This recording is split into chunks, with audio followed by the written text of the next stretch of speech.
IPL নিলামে অবিস্মরণীয় এক রেকর্ড করেছেন অজি ব্যাটার ক্যামেরন গ্রিন। বিদেশি ক্রিকেটার হিসেবে আইপিএল ইতিহাসে সবচেয়ে বেশি দামে বিক্রি হয়েছেন তিনি।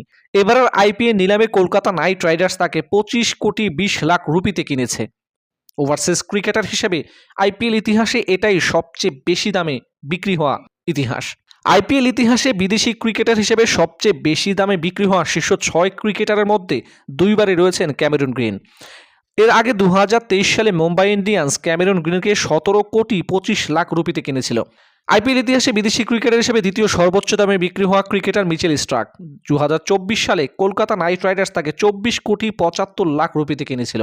এছাড়াও ওজি পেসার প্যাট কামিন্সকে 2024 সালে সানরাইজার্স হায়দ্রাবাদ 20 কোটি 50 লাখ রুপিতে কিনেছে। পাঞ্জাব কিংস 2023 সালে সাম কুরানকে কিনেছিল 18 কোটি 50 লাখ রুপিতে।